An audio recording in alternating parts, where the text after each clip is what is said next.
এটাতে কোনো আয়োডিন পাওয়া যায়নি। ওরা বলছিল যে এটা হচ্ছে আয়োডাইজড লবণ, যেটাতে আয়োডিন থাকা বাধ্যতামূলক। আয়োডিন মূলত পটাশিয়াম আয়োডেট। আমরা টেস্ট করে দেখলাম যে এটাতে কোনো আয়োডিন নেই। পরীক্ষা করে দেখেছি আয়োডিন যুক্ত লিখেছে, কিন্তু এটা আয়োডিন মুক্ত। চট্টগ্রামের বাসাত উগ্র হতা আছে উদ্দি ফিটফাট ভিতরে সদরঘাট। জুনের 10 তারিখ সোমবার নগরের ভদ্রাট হাজারট এলাকাত বুক্তার অভিযানত যাইরে দেখা যায় বিএফসি পোর্ট প্রোডাক্টসর ভিতরে বিশাল প্রতিষ্ঠান, বাইরে নেই হন সাইনবোর্ড।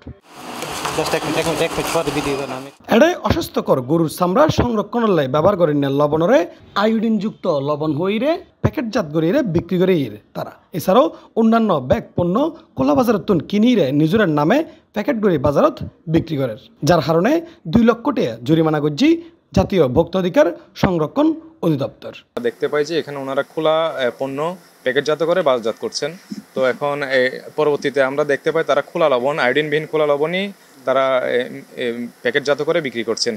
এবং এই ক্ষেত্রে আমরা বিসিক চট্টগ্রামের সহায়তা পাই। ওনারা টেস্ট করে দেখেছেন এখানে 0 ppm আয়োডিন রয়েছে, যা মানব দেহের জন্য কোনো উপকারী নেই। এটা ইন্ডাস্ট্রিয়াল লবণ, এটা অনেকটা গরুর চামড়া সংরক্ষণের ক্ষেত্রে ব্যবহার করা হয়। এছাড়াও আরও আমরা দেখতে পাই যে ময়দার ক্ষেত্রে ওনারা যেটা দেখলাম, মেয়াদ যেটা মাদার বস্তা আছে ওইটা থেকে ওনারা প্যাকেট করেন, ওখানে মেয়াদ আছে 8/2024, ওনারা 9/2024 পর্যন্ত মেয়াদ দিয়ে রেখেছেন প্যাকেটজাত করার পরে। সার্বিক বিষয়াদি বিবেচনায় আমরা ওনাদেরকে 2 লক্ষ টাকা অর্থদণ্ড করেছি। এবং লবণ ওনারা প্যাকেটজাত করতে পারবেন না, যেহেতু এটা প্যাকেটজাত করার কোনো আইনে বলা নেই। আর অন্যান্য বিষয়গুলো ওনারা যদি প্যাকেট করতে চান অন্যান্য পণ্যগুলো, সেক্ষেত্রে বিসিক বা যথাযথ কর্তৃপক্ষের অনুমোদন নিতে হবে। তারার হন পণ্যত বিএসটিআই এর অনুমোদন নাই, কিন্তু প্যাকেটত লেখা আছে বিএসটিআই অনুমোদিত। উক্ত প্রতিষ্ঠানের ম্যানেজার নাকি তারার প্রতিষ্ঠানের লবণ নহাই। যে লবণ উৎপন্ন হয় সেটা আপনি খান কিনা? না, আমি খাই না, এখনো খাওয়া হয় নাই। আমি অন্যান্য কোম্পানিগুলো খাই। আমারটা এখান থেকে ক্যারি করে নিতে সমস্যার কারণে খাই নাই। না, ভেজালের জন্য না, আমি পুরোটা অবগত ছিলাম না, এই কারণে সমস্যাটা হয়েছে। পাশাপাশি রাঙ্গুনিয়া স্টোর নামে আরোগ্য প্রতিষ্ঠানেরও জরিমানা করই।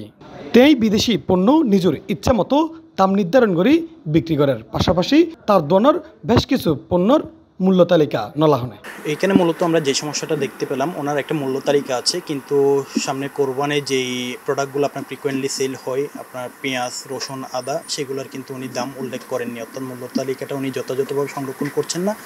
এর বাইরে ওনার বাইরের কিছু প্রোডাক্ট আছে কসমেটিক্স, যেগুলোতে হচ্ছে আপনার আমদানিকারকের কোনো প্রকার স্টিকার নেই, নিজের মতো করে উনি দাম দিচ্ছেন, যেটা কিন্তু আইনানুগভাবে ওনার কোনো সুযোগ নেই। এই সার্বিক বিষয়াদি বিবেচনায় নিয়ে ওনাকে 8,000 টাকা অর্থদণ্ড করা হলো আর কি। উক্ত অভিযান পরিচালনা করে জাতীয় ভোক্তা অধিকার সংরক্ষণ অধিদপ্তরের সহকারী পরিচালক মোহাম্মদ আনিসুর রহমান ও রানা দেবনাথ। এছাড়াও আজিয়ার অভিযানত উপস্থিত আছিল বিসিকের বিভিন্ন কর্মকর্তা কর্মচারী। আমরা আজ কিছু দেখলাম না, তবে এখানে আরো কিছু কথা বলে যাই। ইফতেখার নতিশন, C+ চট্টগ্রাম।